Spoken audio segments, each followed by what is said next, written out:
talking with Darin Gaub, who's a director of Restore Liberty, restore-liberty.org, and we're going to give Darin, he's been a guest on the show plenty of times, and we're going to give him a brief introduction. Darin is a retired lieutenant colonel from the Army. He's a strategic planner, national strategist, international leadership executive and trainer, 10 years in command of thousands of soldiers, NATO partnership specialist, and multiple helicopters flown. Darin Gaub, thanks so much for joining us once again here on Critical Disclosure Radio. Oh, let me take you off mute, brother. Hold on. Dang it. Forgot to hit your mute. Hold on. You can probably see it there. Can you see the mute? There we go. Ask to unmute. Got it. There we go. Excellent. Excellent. We don't have any fancy studio and any big-time producers here, folks. It's just us. I mean, that's we're the grassroots movement of liberty here. Darin, thanks again for being here, bro. Hey, Jim. Thanks for having me. And I tell you, a nation was born in bars and churches and pubs. So let's not worry about how fancy we are. That's for sure. Yeah, you ain't kidding about that. Well, I'm on your mailing list or your list. I'm on a couple lists. I think I get stuff from you. I believe it's in Telegram or somewhere else. And I know that you guys are really, you're still in the fight. You're still a proponents of liberty and individual, freedoms and less government, smaller government. Our government is so small that we can barely see it. There's been some developments, I think, recently, and one of the reasons we want to have you on is talking about, I believe, the nullification process that occurred that you guys were involved in the 2020 election. I think that's the proper decertification, I think is the term. So first of all, before we get going, tell us if you can a little bit about Restore Liberty for those folks that may be tuning in for the first time. Tell us what kind of things that you guys do. Do you deal with the folks? Do you deal legislatively? Do you try to lobby? What kind of things do you do for Restore Liberty? And then tell us about this decertification thing that just happened recently. Darin, Gaub, over to you. Sure, absolutely. No, it's Restore Liberty is an organization, grassroots organization across a little more than 30 states now with state directors, where we focus on the magnifying the 9th and 10th Amendments of the U.S. Constitution, where we try to elevate the individual and then the state and make sure that we push everything we can to make federal government smaller and government at any level smaller. That's really the way it's supposed to work here. Through a number of means. You asked about, are we legislative, are we grassroots, are we all these other things? It's like, or do we lobby? Yes, we do all those things. And depending on what needs to be done on any given specific day, we'll be there in making sure that we're doing the best we can. We were involved in a recount here for the Public Service Commissioner in District 5 here in Montana the other day. And that's just because it's a grassroots. It's people doing what people are supposed to be doing, oversee the processes that we own, that the government doesn't own. And you asked about that process about decertification and various things like that. That is not a Restore Liberty effort per se, but we have people in Restore Liberty that are involved individually in that effort, including myself, because I think it's important to, in the end, regardless of where the results would fall out, if we were to take a look at the 2020 election and come out to some sort of absolute truth on that election, if the results were the same, then so be it. It just means that we've got a lot of voter education to do, a lot of apathy to overcome, and clearly there's a media and a tech business that is one-sided in pushing for their certain results.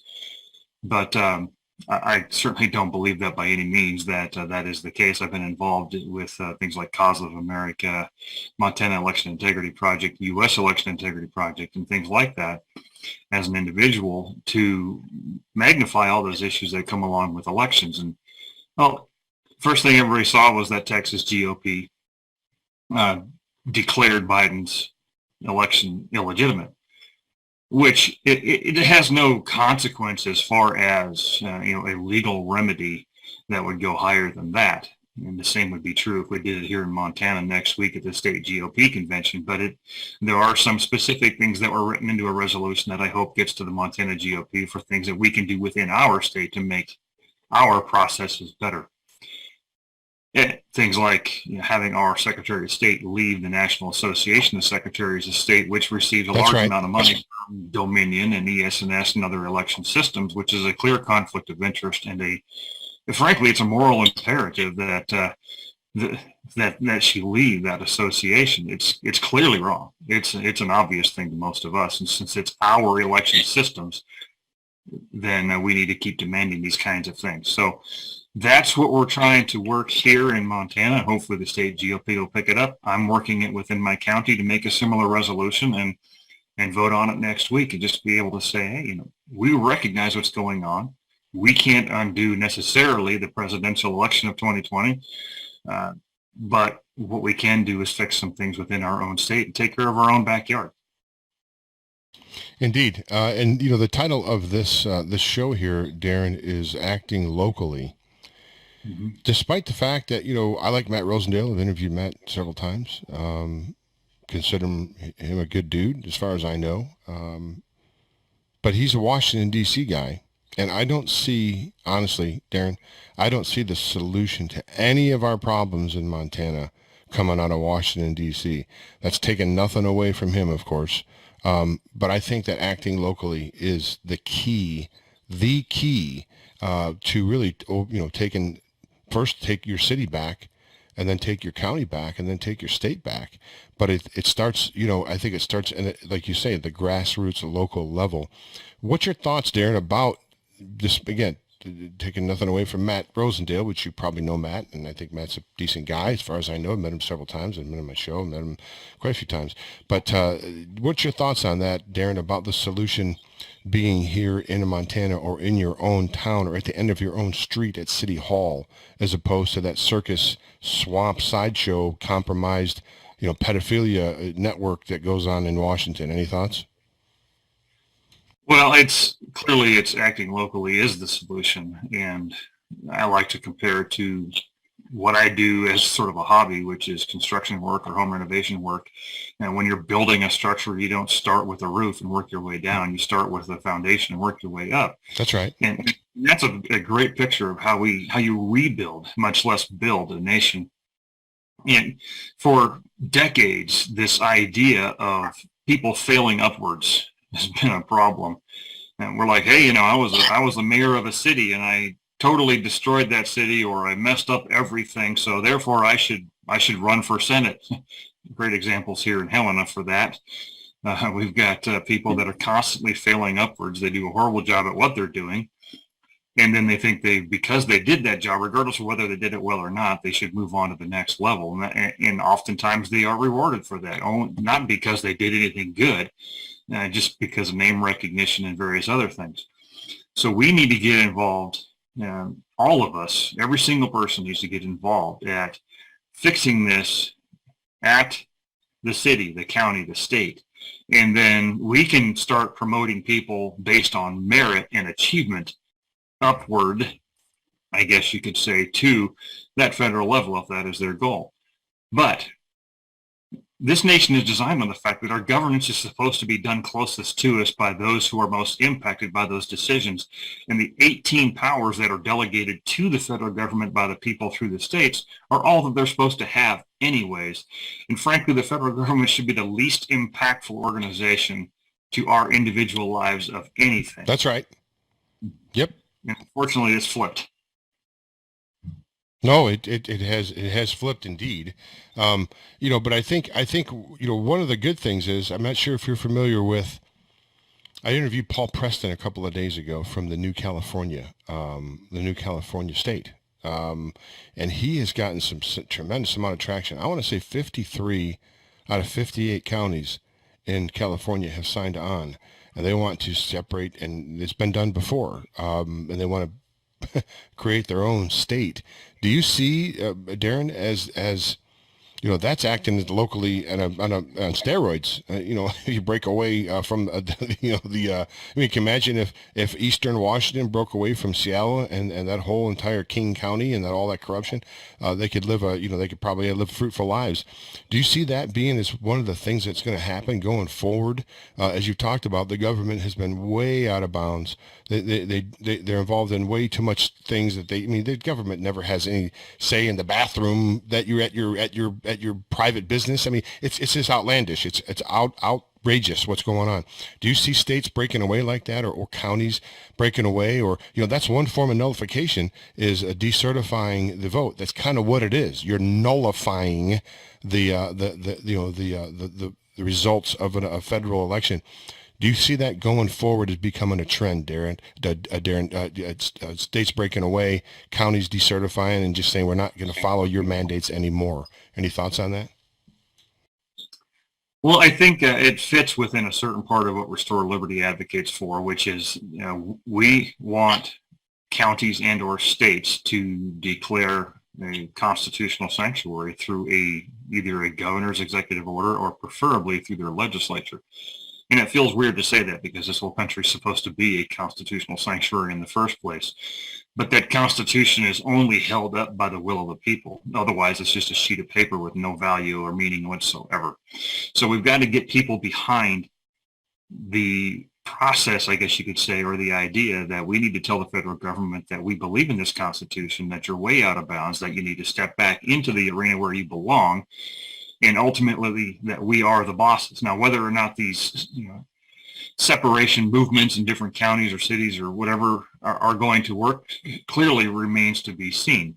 At the very least, it's certainly a message that's getting passed that we're tired of this. And the cities, unfortunately, in a lot of these states are what's driving the election results. Portland, Seattle, and you can go through many, many examples. And it's not right. The rural areas that are as red-blooded American as you or I, even in the states that if someone drives through Montana with a California plate, obviously they get kind of looked at, right? But yeah, oh yeah, there's a lot of them around here right now in Flathead Valley for sure. Anyway. And so I don't know if those specific steps are going to work. Maybe they will, maybe they won't. I think the fact that there are people doing it is a huge message in and of itself. And the fact that Texas has been battering around with the ideas of secession and what that could look like. And in the end, we are a United States because we voluntarily associate with a federal government. And that becomes the question of what's a constitutional crisis if a state decides that they've had enough and withdrawals their voluntary association. Now, in many cases, also these counties and different places before they can break away from a state or form into another place or whatever that may end up looking like, has a legislative function to it. And in Washington State, the legislature is, that's one example of, you just know that legislature is not going to go anywhere with it because they're full of leftists on either party, frankly, and or in many cases rhinos and those type of Republicans and who vote Democrat in the first place. So will it go anywhere? I don't know. But in the end, it's we the people that choose our own destiny. But what will it take to get there? I don't fully know that yet. We'll see. Darin, we're going to take a quick commercial break here in just a minute. But one of the challenges, and I'm going to have you talk about restore-liberty.org, folks, restore-liberty.org. One of the challenges that we're going to talk about when we get back inside this break is the fact that there's been so many prosecutors put in place from the dark side, I guess, if you will, that even if you have a good sheriff that wants to, apprehend a criminal for committing crimes, the crooked district attorney just lets him go. And you've seen this happen across the country. Why, patriots rot in a DC jail now for over 18 months. It's pathetic. So we're going to talk about how we overcome that. The judicial system and that whole system, I believe, has been corrupted. So, whether we know all the facts and we have all the answers and we can prove it, which a lot of times we can, if you have a judiciary that's kind of corrupted and kind of batting for the other team, it's not fair and balanced. It's a hurdle that really needs to be worked on to get over. And then what happened to the three co-equal branches of government? How come the judiciary always gets to make the choice? So there's a lot to unpack, and we'll do that on the other side of this break with Darin Gaub, Director of Restore Liberty. That's restore-liberty.org. Critical Disclosure Radio is the name of this radio show, and you can find all the links to my other radio shows and social media accounts by going to libertylinks.io/Jim's Links. It's libertylinks.io/Jim's Links. We'll be back with Darin Gaub after these brief messages. PatriotPrepared.com carries the leading brands of storable food from Legacy and Heaven's Harvest. Patriot Prepared. Our name says it all. We're dedicated to empowering you to be self-reliant and confident in any circumstance. Whether you want to be prepared in the event of an emergency or you're an outdoor sports enthusiast, PatriotPrepared.com has prepackaged meals and kits for your entire family. Legacy, Heaven's Harvest are known for high-quality, great-tasting, GMO-free, nutritious food with no chemical preservatives. Simple to prepare, easy to store, gluten-free and organic high-quality nutrition options with a 25-year shelf life. You can't beat the feeling of being food secure when you need it most. So go to PatriotPrepared.com right now to pick up your supply of high-quality storable food for your family, because it makes good sense to be prepared. That's PatriotPrepared.com. Okay, folks, this is not fear-mongering, but you really need some storable food if you don't have any, or something, water filtration, stuff for, disposing of waste, that type of stuff, because I believe what we're hearing from my sources, and maybe yours as well, is that the trucking is pretty much expected to be shutting down in the middle of August because of diesel exhaust fluid and also diesel oil. There's shortages of those. I don't know the future. You don't know the future, but it's not a bad idea to have some food storage and some water filtration set aside just in case you have fire insurance for your house, although it's probably never going to burn down. You still have it in case it does. So that's the way I think you need to look at it. At 25-year shelf-life, go to PatriotPrepared.com. It's PatriotPrepared.com. Let's just touch on that really quick, Darin. Being a former really serving in the military and having that many commands, troops under your command, I'm sure you've taken more than one survival course in your day. What is your thoughts on, and again, I don't know the future. I'm just reporting what we're hearing from sources, guys like Mike Adams, that has people that are on the inside saying that, the diesel you're going to shut down, the trucks are going to shut down in the middle of August. That being said, and who knows if that's going to happen or not, talk, if you can, just the importance about having some storable food. You don't have to go to my website, go to Costco, get some beans, get some rice, canned goods, anything, but you have to have something. Don't you think so, Darin?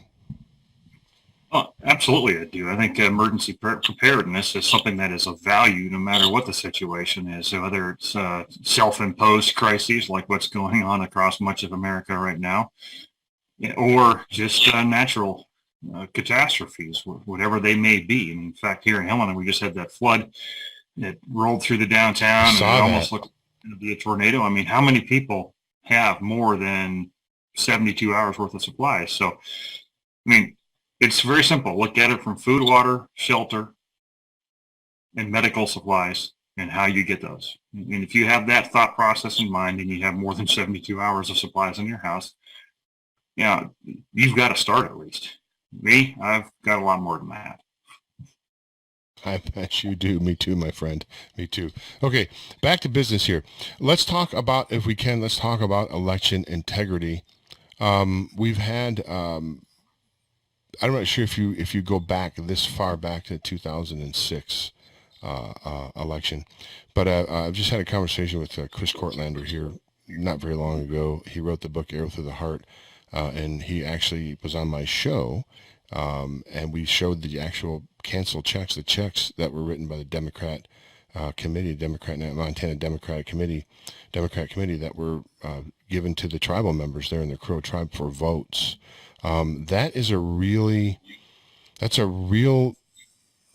challenging area, is on the tribes, because they're almost their own closed. They really are. I mean, they're almost their own closed, their nation, I guess you could say, and they don't have very forthcoming with records and whatnot. And there have been reports of a lot of fraud going on, not just that $40 in checks, but other frauds.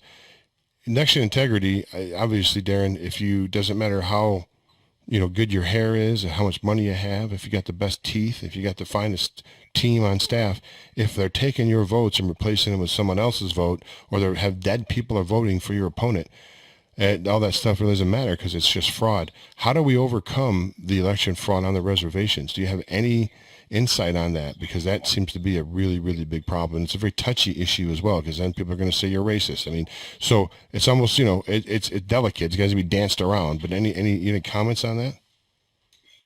Well, I do, and I think ultimately it comes back to the fact that all of these things should have recourse within our judicial system, based on the proof and the various things we have. Now, proof of or knowledge of the fact that money was expended to get votes on the reservations back as far as 2006 is there. It is very abundant, and it's very clear to anybody who's paying attention. So, what do you do with that? Well, you've got to take it into the judicial system. And despite the fact that a lot of people say, "Hey, you're up in Montana, you're a red state, or you're one of the last free states in the country," you're like, "Well, that's true in many regards, but not in all." In fact, you've got a lot of these organizations who are working against freedom and liberty and for this more global agenda type of a look that take their things and their cases specifically to judges, like in Billings, to to stop logging. Basic forest management that prevents catastrophes happens all the time. So when you talk about elections concerns, and you see it even now, the left is very good at lawfare. They like to use their judges, their lawyers, and their money in order to clog up the system, specifically the legal system, so nobody can get anything meaningful done.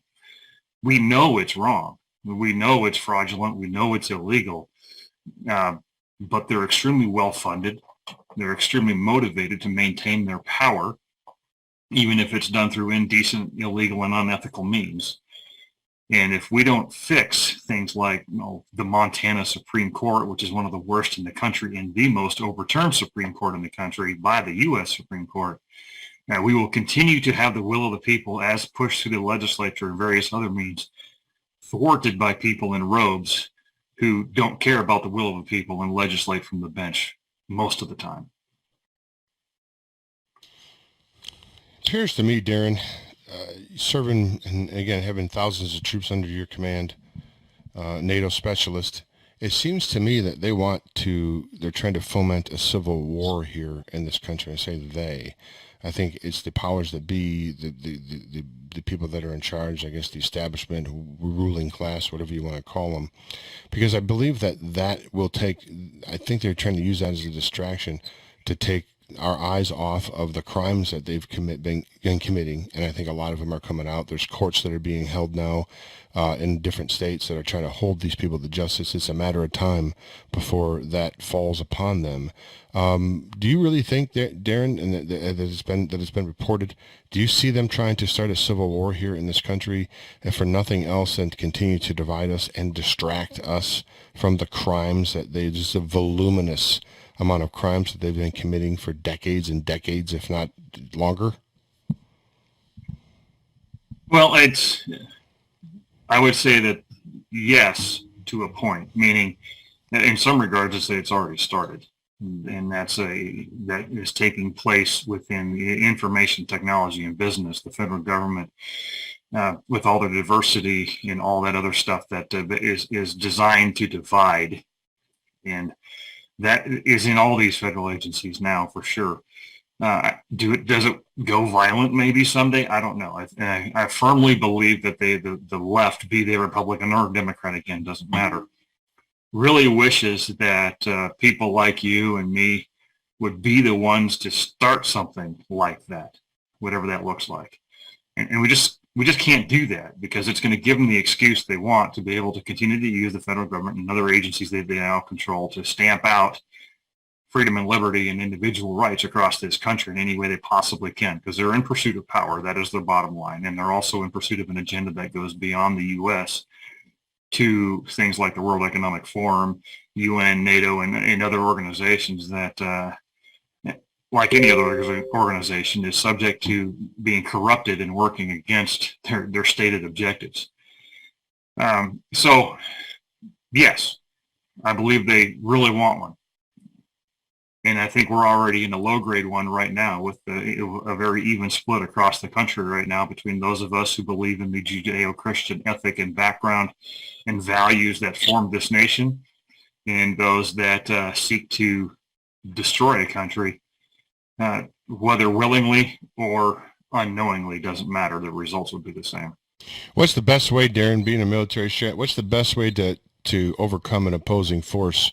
Is it not to infiltrate it and run it Isn't that kind of a military tactic to infiltrate the opposer, the enemy, and either divide them or steer their campaign in the direction that's favorable to you? I believe that's happening here in this country, and I think it's in about every level, Darin. That is, that's why I believe it's so important. It's not likely that your local legislator is going to be corrupted by the establishment as it is your senator that's in Washington or your representative. So again, after we get back, we got a hard network break coming up just here in about 4 minutes. When we get back on the other side, we're going to start talking about locally and what things that, action items that people can actually, do right now. But in the meantime, Darin, would you suggest even if you're not that skilled, I try to tell people on my broadcast, just do something. Even if you fail, you've taught us, the rest of us, what not to do. In your failure, you've educated the rest of us. Do you think just taking the first step, writing letters to the editor, grabbing your cell phone, every cell phone's got a camera on it these days, or a video thing. Do you believe in just getting in these people these faces, gonzo journalism, that type of stuff? We're going to talk about that and much more on the other side of the break. But what do you think here, before we get to that, Darin, what do you think if you had to give an overall grade to the election system here in Montana? A being, of course, a stellar grade, and E being a failure.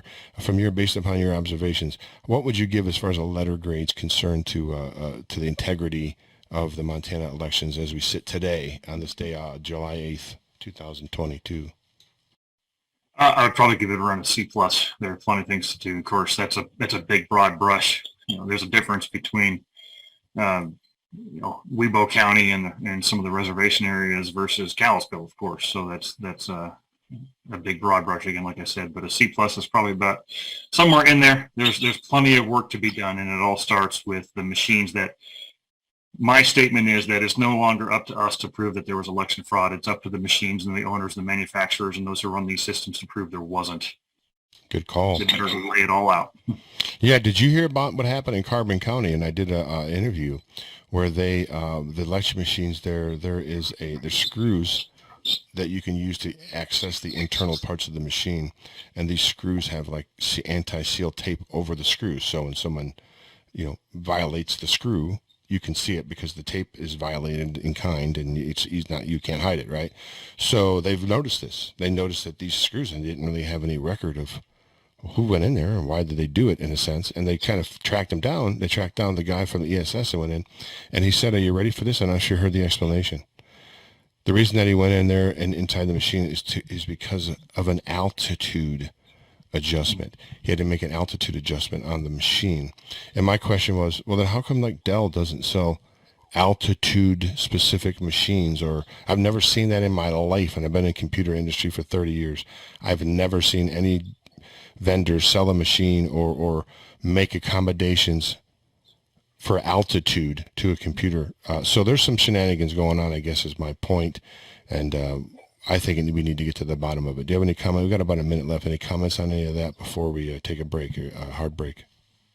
Yeah, my comment there is quite simple, is that this entire process is based on trust, and it's the election system that we the people own. And if we the people don't trust that system, then it is up to them to fix it and us to fix it as well. If you don't trust it, it needs to go away. And until we can trust it, it needs to be hand counts like it used to be, and it all used to get done just fine. And we need to go back to that process until such time as something happens that allows people to trust the election systems again. Without that, it doesn't matter whether it's actual fraud or perception of fraud. If you can't trust it, then you got to go back to the foundation. That's right. And work. We got a network break coming up, Darin. We can't avoid it, so we're going to take that break here in a minute. Restore-liberty.org. Restore-liberty.org. libertylinks.io/Jim's Links. And we come back on the other side, we're going to talk to Darin about what you can do, what action you can take to help secure your elections and really secure your liberties. We'll be back after these brief messages here on Critical Disclosure Radio.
Okay, thanks for hanging out after the break. I'm your host, James White. This is Critical Disclosure Radio. We come to you live each weekday, 10 to 11 Mountain Standard Time, AM, of course, on a variety of fine networks, Brighteon, Facebook, Twitch, Foxhole, what I know I'm forgetting, some Podbean, and of course, Brighteon Radio, brighteonradio.com. That's brighteonradio.com. If you're not checking out what Mike Adams has got going on over there, probably a good time to do so. He's really built quite a platform there, and he's highlighting a lot of great patriots, and we really appreciate him giving us the opportunity to broadcast on his network, and check it out over at brighteonradio.com or brighteon.com. We are joined after the break, continuing to be joined by Darin Gaub, Director of Restore Liberty, restore-liberty.org, restore-liberty.org. It's a grassroots organization. He is a Montana resident here in Montana. He's a man of Montana. I'm going to call him a resident because that diminishes his rights. He is a man on the land here in Montana, and we do appreciate Darin being here on the broadcast with us. Darin, thanks for hanging out after the break. Always great to have you here, my friend. Oh, again, man, with the mute. I'm such a knucklehead. There we go. Let me take it off. There you go, bud. All right, we'll get this right soon. But yeah, no, it's always good to join you. Glad to be back after the break and keep talking about what it takes to help save a nation. That's right. And that's what it takes, right? And I said, again, it's not like a broken record, but we've been brought up in a culture, like a Hollywood culture, where we expect that, the prince is going to ride in on a horse at the very end and save us all, and then ride her off with the girl into the sunset, and we're going to live a happily ever after.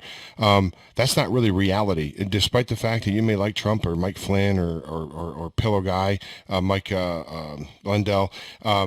It doesn't matter. It's not really them. It doesn't. We're one person. We're the collective. We're the government. It's us. It's always had to be us. And I think that's really what we have to kind of break that paradigm, Darin. Really, if we're going to advance any further, I think we have to get people. I think people are still expecting somebody to come in and save us. I really think that's sort of the mentality generally people have. Not patriot guys, not cats like you and I who kind of do what we do and know what's going on. I'm talking about the masses, the general overall masses, maybe 80% of the folks, sadly. I think they're still waiting for a savior, Jesus Christ aside. I don't mean anything religious at all. I mean talking about in the secular world, they're waiting for somebody to save them. Do you see it the same way? And that's killing us, I think, Darin. Any thoughts? No, that's 100% right. It's there is a lot of apathy in a lot of ways, and it's just people that are actually waiting for that knight in shining armor to come in and take away all their problems because, well, we've ceded too much of our voice and our power to government entities that we expect to not only be the problem, but to suddenly turn out to be the solution is, I think, unrealistic. The solution is in you and in me, and we got to stop worrying about the Congress, the Senate, and in the White House. Frankly, we got to start worrying about our city commissions or county commissions and that level of entity for the vast majority of us. Not that we ever take our eye off of those other larger entities at the federal level or otherwise. They've built an administration that is working against this country in multiple different levels, and that's going to be there. And it's been building for decades. So let's not think it's going to get unwound within a year or two.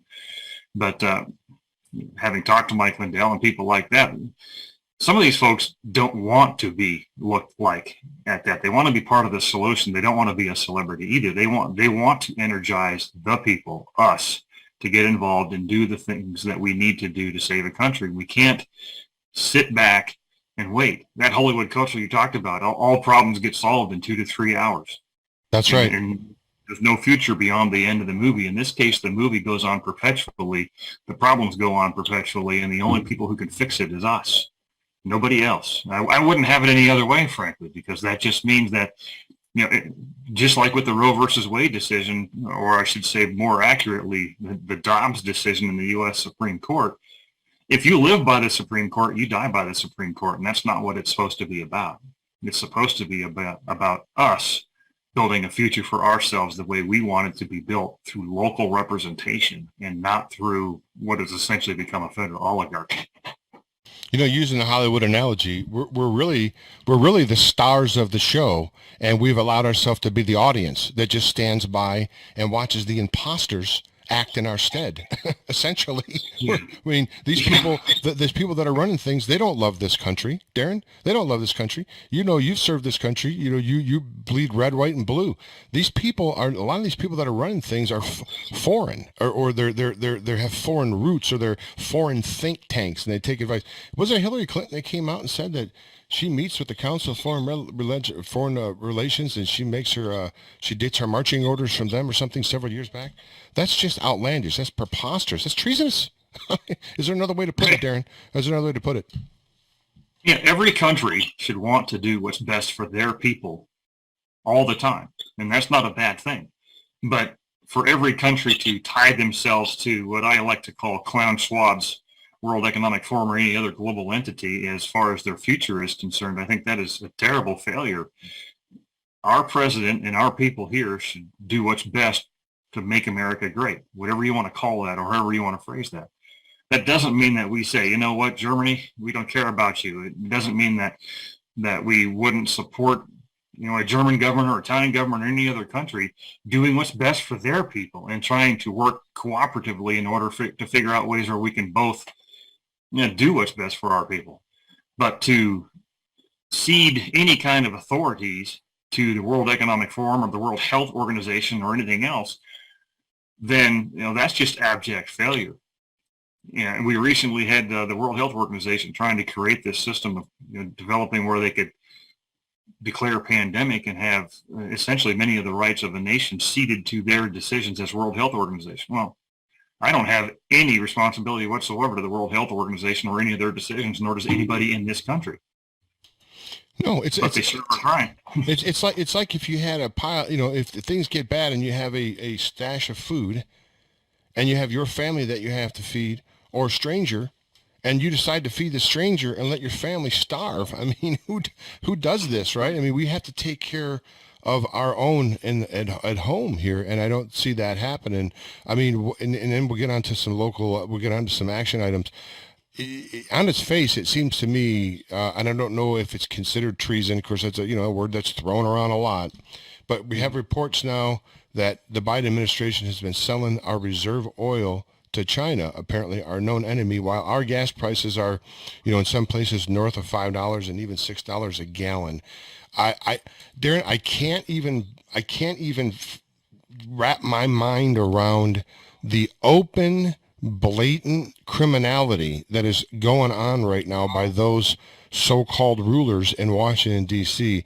There's got to be some relief from this at some point. I mean, can you just openly rob and rape and pillage the American people on a daily basis for eternity? There's got to be a stop somewhere, man. I mean, it's driving me up a wall. I'm being mild when I say this. It's much worse, but I'm editing this for radio. It's driving me up a wall that this is going on. Darin? Yeah, and I think that gets back to this election integrity issue for one. A government that acts this blatantly, or I guess you could say, blatantly acts so badly against the American people and makes it so obvious that they're not hiding anything. They don't even seem to care. You kind of sit back and cynically say, okay, well, they don't think they're responsible to the people anymore for some reason. And you can come up with lots of reasons why that could be, from elections down to anything else. But let's just remember when Joe Biden left after the first series of the primary election period for the president, and it's like he knew that the results of that didn't matter because everything else was as he said, the most significant election fraud system in the country. That's what they developed, and he said it. That was not a gaffe. That was an admission of guilt. It took quite a while to cover it up, and I'm confident he knew exactly what he was saying. It's just getting people to pay attention. And, going back to this idea of it's you and me, it's not some knight in shining armor. It's, I spend a lot of time traveling the country and talking to people. And it's like, if you do something with your hands that results in something, do you go to a rally, unfurl your flag that says, I believe in building garages? And then you get together with all of your fellow people who believe that garages should be built and should be allowed. And then when you're done, you go home, you furl your flag, stick it in the corner, and you wait for the next rally to talk about the same thing. But you never invest in it you, and through time, through talent, through treasure, through whatever it may be, going and buying material, you're not just going to have a garage suddenly pop up because someone in there is going to show up in your backyard and build it for you. You have to do it. You either hire it, buy the materials, build it yourself. It's going to take something, and it's going to make some scars. But to just sit back and hope someone's going to come by and do your work for you, that will never work. And you're playing into what they hope you do, which is go to a rally or sit back and do nothing and wait for that person to come and save you. It's just not going to happen. So you can do you've got to do a lot of things. And sometimes it's a small step, sometimes it's a big one. Yeah, I saw a meme on one of the social medias that said, that pretty much summed it up. That said the Israelites could have prayed and prayed and prayed all they want to, but David still had to pick up a stone and fling it at Goliath. I mean, they still had to take action, right? I mean that is really what it comes down to. You still have to take action. Now, talking about taking action, there's as we continue to try to rise, okay, and I say rise, I mean the independent mindset, the community mindset. They're going to continue to ramp up their regulations to try to stop that. For example, someplace outlaw gardening. You can't grow a garden in your yard or your front yard, or they're sort of chipping away at sort of the things that they know that we can utilize to survive their coming collapse. What is the most important thing, do you think, Darin? Would it be, and I'm just going to start off on just the basic ground level. Do you pen a letter, then you make a copy of it and you put it in the door of all your neighbors that are around your building? Do you try to get a community Facebook or Telegram group going?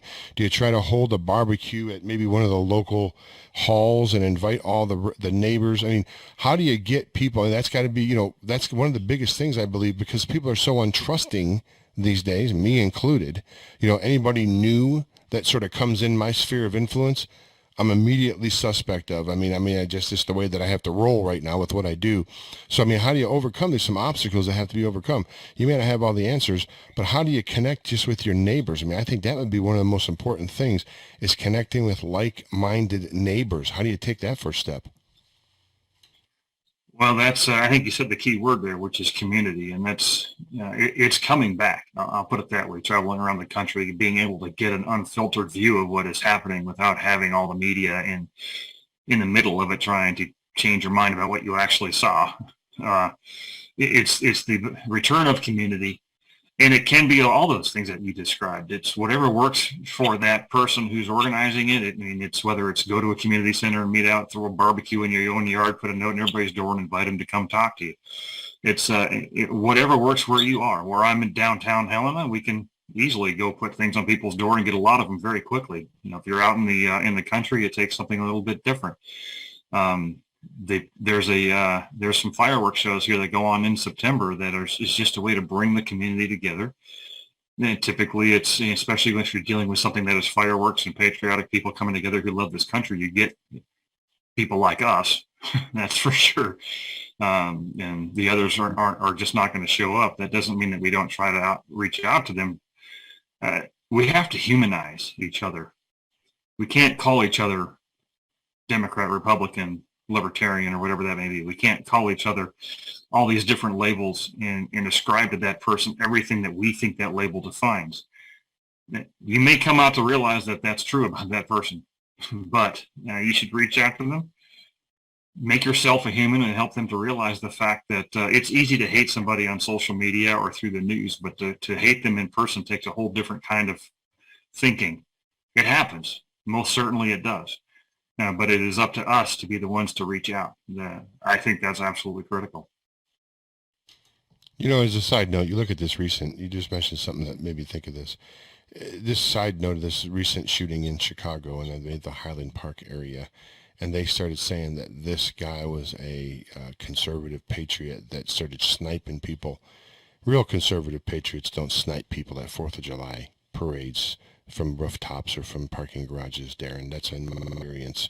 What say you on that? That's preposterous to think that it's like the Christian pastor murdered, his congregation. Well, I doubt he was a Christian pastor. That's my first clue. Your thoughts on these quote unquote MAGA patriots sniping people from rooftops and stuff? This just doesn't happen. I mean, that's not the type of people that form that movement or that are in that movement. Any comment? Well, I think whatever one of the things we used in the military was the first report is always wrong, whether it's intentional or unintentional. It's going to be wrong anyways. So when they come out and say like this is a conservative patriot type person who's shooting folks, you should sit back and go, probably not true at all, and wait. You typically, the old saying about the lie will go around the world while the truth is putting its shoes on.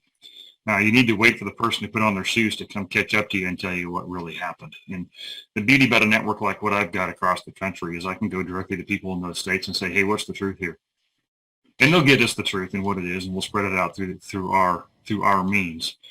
But yeah, folks like us aren't gonna go do that.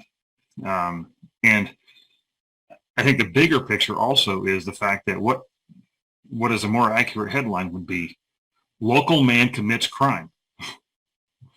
Or a local woman commits a crime and will be held accountable for it.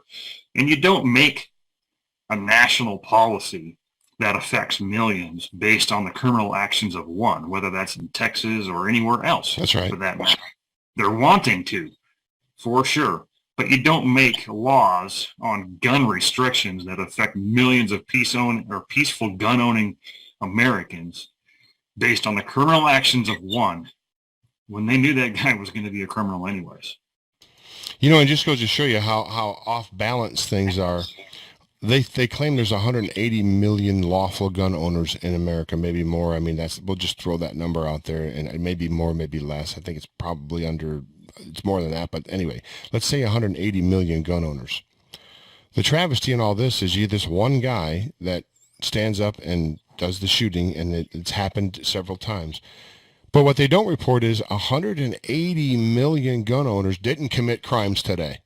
None of them committed crimes, right? So, I mean, they never play. Or how many times, do you know how many times? I mean, it's in the hundreds of thousands of times a year people use guns lawfully to defend themselves against crimes, being victims of crimes. Never is that reported, man.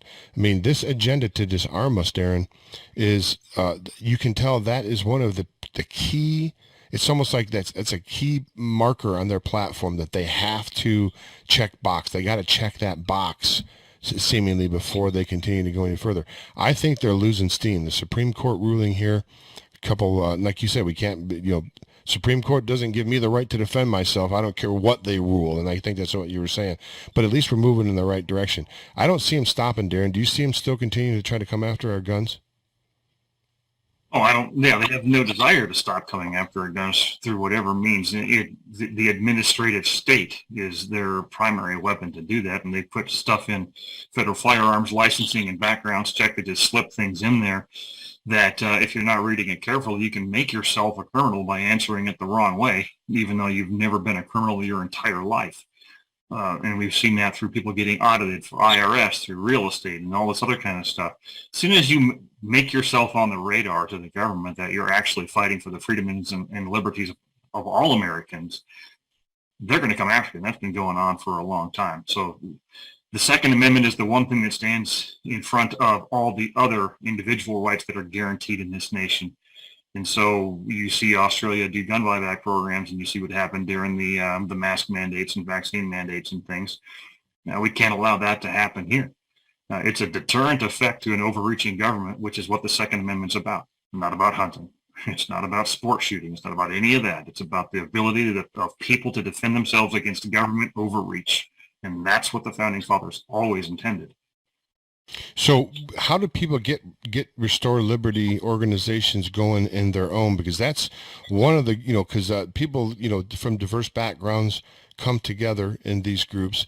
And the only thing that concerns me, of course, is the vetting process, because, infiltrators, of course, will always try to get inside the groups, and you may have even experienced that. I don't know. I don't really have to talk about that. But what can we do? How can people get involved in their own, like if someone in Dubuque, Iowa, or Des Moines wants to get involved in Restore Liberty, just go to Restore Liberty? Do you sanction their chapters? Do you have to have a representative? Is there a structure that has to sort of be in place? Tell us a little bit about that, how people can go, and is it pretty easy to do? I would imagine it's kind of probably pretty easy to get going. It is actually extremely easy to do. All you do is go to that restore-liberty.org website and send an email to our general inbox. And if you feel so inclined to help us out with a little bit of money, that would be awesome as well. We're basically trying to overcome Soros, and it's not easy. But for example, if someone from Dubuque, Iowa were to send a note to that general inbox and says, hey, I'd like to get involved in Iowa, I'll forward that note to my Iowa State directing team, who are one on the west side and one on the east side of Iowa. And they'll take a look at it from there, and they'll figure out who that person is through direct and personal connections to people wherever they may live. And that's that vetting process. I'm not going to endorse candidates. I'm not going to bring people on below the state level, state director level myself. I don't know the area. I don't know the people, but they do, and they'll figure it out from there. And we do our best to make sure that no one comes into the organization who's willfully lying about who they are in order to try to tear us down in some way. And it's worked pretty well. We've got some phenomenal state directors, and that's how I connect them to people. Just a simple email to us, where you are, what your name is, what your skills are, and they usually ask the question about how to get involved, and we send them to our practical tacticals on our website and start with them reading that, and then we go from there. You know, I worked in the computer industry for many, many years, and I've worked with companies that have had great places to work and other places not so much. And I found that the key element is the management team. The management team was the key, and the companies that I worked for that flourished and did well. And I think what it sounds to me like you're doing is you realize that as well, and you're sort of putting a good managers in at these states, and they're sort of vetting and talking. It sounds like you're trying to reach out to people that may be associates of these people that want to join groups and kind of getting character references from them, not necessarily overtly, but just kind of you're turning it over to the people that are local to them. And I think that's smart to do. That's because micromanaging that sort of thing is practically impossible. No, it is impossible. And if I were to try to micromanage it across all 35 states, it would immediately fail. It's just too much to do. But my management team is extremely good. We have a 7-member executive team and board that when we bring people on board, there's a process that we use and it's all based on trust, because without trust, you're not going to do anything. And if someone comes before you and says, hey, our goal is to be a decades-long foundation that takes on the influence of people like Soros, they're not going to take you seriously until they start realizing who you've recruited to bring onto your team, and accomplished quite a bit, even with just a little bit of seed money to get us going and working primarily in the volunteer arena. But if I were to get our entire team together of all the state directors and put them in a picture and describe their backgrounds to people, they'd be impressed. I mean, we've got one guy who was a Blue Angel squadron commander, became the Top Gun commander, and we got someone who's we're just out of time, brother. So I apologize, man. I got 20 seconds left. We're just running out of time. I want to give out your website, restore-liberty.org, restore-liberty.org.